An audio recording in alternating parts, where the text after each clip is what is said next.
Target ಮಾಡ್ಬಿಟ್ಟು ನನ್ನ captaincy task ಅಲ್ಲಿ ಆಚೆ ಹಾಕ್ಬಿಟ್ಟು ಲೈಕ್ ನನ್ನ ಸ್ಟ್ಯಾಂಡ್ ಇನ್ನ ಜಾಸ್ತಿ ತಗೋಬೇಕಿತ್ತು. ಬಾಯ್ ಫ್ರೆಂಡ್ ಗರ್ಲ್ ಫ್ರೆಂಡ್ ಆದ್ವಿ, ಬಟ್ ವರ್ ಗುಡ್ ಫ್ರೆಂಡ್ಸ್. ಇವಾಗ ಮುಂದೆ ಏನಾಗುತ್ತಂತ ಆಚೆ ಬಂದ್ಮೇಲೆ ಗೊತ್ತಾಗುತ್ತೆ.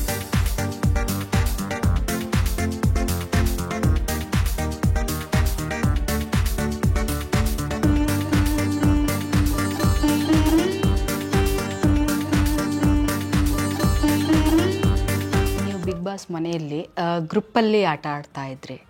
ಸೊ ನಿಮ್ದೊಂದು ಗ್ರೂಪದ ಜೊತೆಗೆ ಟಾಸ್ಕ್ ಆಟ ಆಡ್ತಾ ಇದ್ರಿ. ಸೊ ಸಿಂಗಲ್ ಆಗಿ ಆಟ ಆಡೋದಕ್ಕೆ ಚಾನ್ಸ್ ಇತ್ತಾ ಅಲ್ಲಿ ನಿಮಗೆ? ಇಂಡಿವಿಜುವಲ್ ಟಾಸ್ಕ್ಸ್ ಇರುವಾಗ ನಾನು ಆಟ ಆಡ್ತಾ ಇದ್ದೆ. ಡೆಫಿನೆಟ್ ನನ್ನ ಇಂಡಿವಿಜುವಲ್ ಟಾಸ್ಕ್ಸ್ ಇರುವಾಗ ನನ್ಗೆ ಎಷ್ಟು ಆಗ್ತಾ ಇತ್ತೋ ನಾನು ಆಟ ಆಡ್ತಾ ಇದ್ದೆ. ಸೊ ಅಲ್ಲಿ ನಾನು ಆ್ಯಕ್ಚುಲಿ ಚೆನ್ನಾಗೇ ಆಟ ಆಡ್ತಾ ಇದ್ದೆ ನನ್ನ ಪ್ರಕಾರ.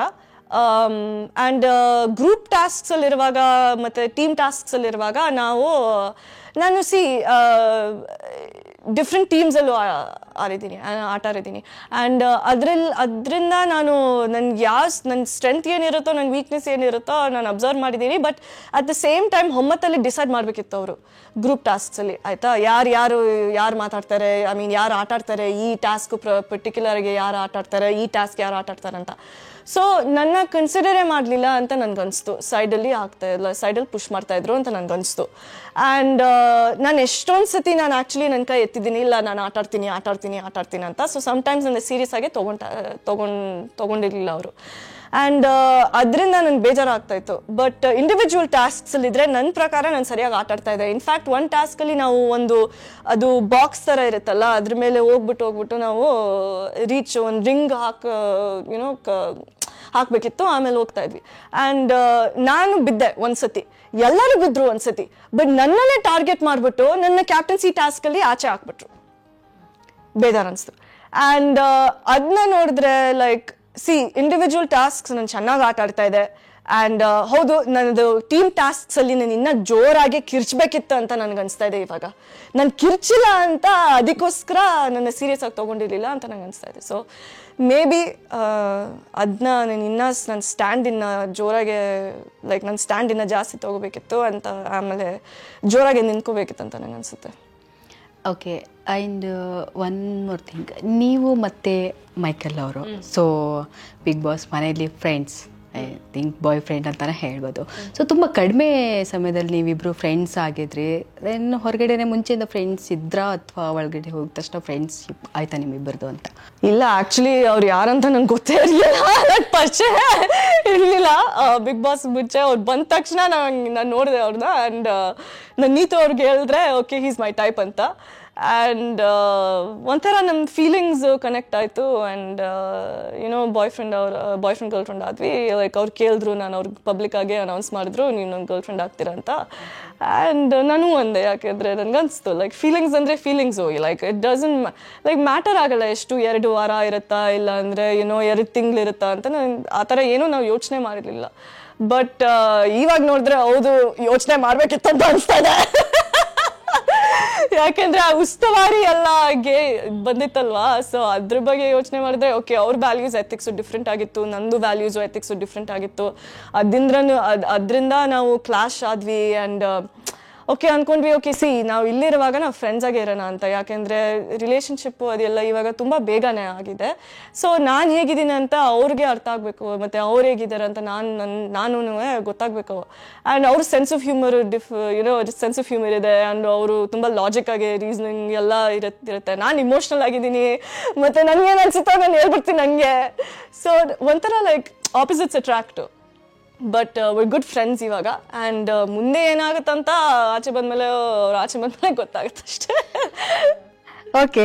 ಆ್ಯಂಡ್ ಇನ್ನೊಂದು ಥಿಂಗ್, ನೀವು ಈಗ ಬಿಗ್ ಬಾಸ್ ಮನೆಯಲ್ಲಿ ಯಾರ್ದು ಕಾಂಟ್ಯಾಕ್ಟ್ ಇರೋದಿಲ್ಲ, ನಿಮಗೆ ಫೋನ್ ಸಿಗೋದಿಲ್ಲ, ಆ್ಯಂಡ್ ಫ್ಯಾಮಿಲಿ ಮೆಂಬರ್ಸ್ನೂ ನೀವು ಕಾಂಟ್ಯಾಕ್ಟ್ ಮಾಡೋದಕ್ಕಾಗೋದಿಲ್ಲ, ಫ್ರೆಂಡ್ಸ್ಗೆ ಎಲ್ಲರಿಗೂ.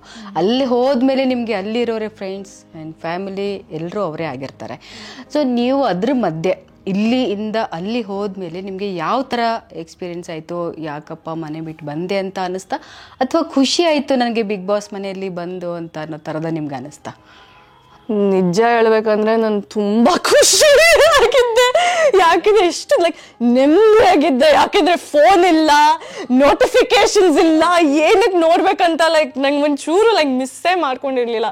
ಲೈಕ್ ಮೇ ಬಿ ಒಂದ್ಸತಿ ಇಲ್ಲ 2 ಸತಿ ಓಕೆ ಏನೋ ಲೈಕ್ ಅನಿಸ್ತು, ಓಕೆ ಫೋನ್ ವೈಬ್ರೇಟ್ ಆಗ್ತಾ ಇದೆ ಅಂತ ಅನಿಸ್ತು. ಬಟ್ ಅದಾದ್ಮೇಲೆ ಲೈಕ್ ಒಂಚೂರು ಲೈಕ್ ಆಸೆನೂ ಇರಲಿಲ್ಲ, ಓಕೆ ಫೋನ್ನ ನೋಡ್ಬೇಕು, ಫೋನ್ ಚೆಕ್ ಮಾಡಬೇಕು, ಇಲ್ಲಾಂದ್ರೆ ಟಿ ವಿ ನೋಡಬೇಕು, ಇಲ್ಲಾಂದ್ರೆ ನೆಟ್ಫ್ಲಿಕ್ಸ್ ನೋಡಬೇಕು, ಇಲ್ಲಾಂದ್ರೆ ಏನಾದರೂ ಇದ್ರೆ ಒಂಚೂರು ಅನಿಸಿಲ್ಲ. ಎಲ್ಲರೂ ಜೊತೆ ಯುನೋ ಕೂತ್ಕೊಂಡು ನಾವು ಮಾತಾಡ್ತಾ ಇದ್ವಿ, ಇಲ್ಲಾಂದ್ರೆ ಗೇಮ್ಸ್ ಆಡ್ತಾ ಇದ್ವಿ, ಇಲ್ಲಾಂದ್ರೆ ಹಾಡು ಹೇಳ್ತಾ ಇದ್ವಿ, ಇಲ್ಲಾಂದ್ರೆ ಡ್ಯಾನ್ಸ್ ಮಾಡ್ತಾ ಇದ್ವಿ. ಒಂಥರ ಡಿಫ್ರೆಂಟ್ ವೈಬ್ ಇತ್ತು, ಸಖತ್ತಾಗೇ ಇತ್ತು. ಅದನ್ನೆಲ್ಲ ನೀವು ಇವಾಗ ಆಚೆ ಬಂದ್ಮೇಲೆ ತುಂಬಾ ಮಿಸ್ ಮಾಡ್ಕೊಳ್ತಾ ಇದ್ದೀರಾ, ಅಥವಾ ಹಬ್ಬ ಸದ್ಯ ಬಂದೆ ನಮ್ಮ ಮನೆಗೆ ನಾನು ಅಂತ ನಿಮ್ಗೆ ಅನಿಸ್ತಾ ಇದೆಯಾ? ಇಲ್ಲ, ನಾನು ತುಂಬ ಮಿಸ್ ಮಾಡ್ಕೋತಾ ಇದ್ದೀನಿ ಆ್ಯಕ್ಚುಲಿ.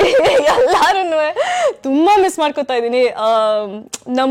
ನಾವೆಲ್ಲರೂ ತುಂಬ ಡಿಫ್ರೆಂಟ್ ಪರ್ಸನಾಲಿಟೀಸ್ ಇದೆಯಲ್ವಾ.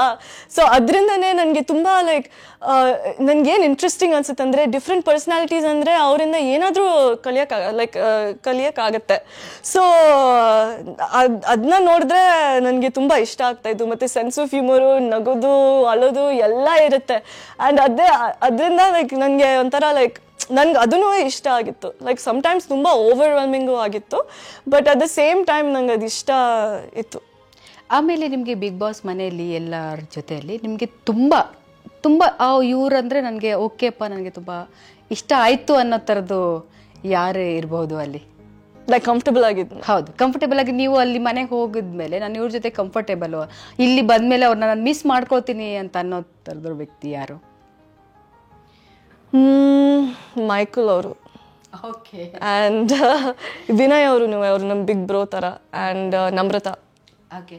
ಸಂಗೀತ ಆ್ಯಕ್ಚುಲಿ ಅವ್ರನ್ನ ನಾವು ಐ ಟು ಐ ನೋಡಲಿಲ್ಲ ಅಷ್ಟು, ಬಟ್ ಡಿಫ್ರೆಂಟ್ ಯುನೀಕ್ ಬಾಂಡ್ ಇತ್ತು ನಮಗೆ. ಓಕೆ. ಆ್ಯಂಡ್ ನೀವು ಬಂದು ಮೈಸೂರಲ್ಲಿ ನೀವು ಹುಟ್ಟಿರೋದು, ಆಮೇಲೆ ಬೆಳೆದಿರೋದೆಲ್ಲ ನೀವು ದುಬೈಯಲ್ಲೇ ಬೆಳೆದಿರೋದು. ಸೊ ನೀವು ಇಲ್ಲಿ ಬಂದು ವಾಪಸ್ಸು ಕನ್ನಡನ ಕಲ್ತಿದ್ದೀರಾ, ಅಥವಾ ಅಲ್ಲೇ ದುಬೈಯಲ್ಲೇ ಕನ್ನಡನ ಕಲಿತು ಇಲ್ಲಿ ಬಂದು ಎಲ್ಲ ಅಡ್ಜಸ್ಟ್ ಆಗಿದೆಯಾ ನಿಮಗೆ? ಇಲ್ಲ, ಆ್ಯಕ್ಚುಲಿ ನಾನು ಇವಾಗ 1.5 years ಆಗಿದೆ ನಾನು ಬೆಂಗಳೂರಿಗೆ ಬಂದಿದ್ದು. ಆ್ಯಂಡ್ ಇಲ್ಲಿ ಬಂದ ಮೇಲೇ ನಾನು ಕನ್ನಡ ಕಲ್ತಿರೋದು. ಆ್ಯಂಡ್ ಇನ್ನೂ ಕನ್ನಡ ಕಲಿತಾ ಇದ್ದೀನಿ.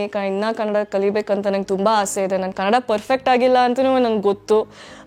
ಪ್ಲೀಸ್ ದಯವಿಟ್ಟು ಕ್ಷಮಿಸಿ ನಾನು ಏನಾದರೂ ಮಿಸ್ಟೇಕ್ಸ್ ಏನಾದರೂ ಮಾಡಿದ್ರೆ. ಬಟ್ ನನಗೆ ತುಂಬ ಆಸೆ ಇದೆ ನಮ್ಮ ಭಾಷೆನ ಕಲಿಬೇಕಂತ. ಆ್ಯಂಡ್ ಅದು ಆವಾಗಿಂದ 1.5 yearsಯಿಂದ ನಾನು ಕಲಿತಾ ಇದ್ದೆ, ಇನ್ನೂ ಕಲಿತಾ ಇದ್ದೀನಿ.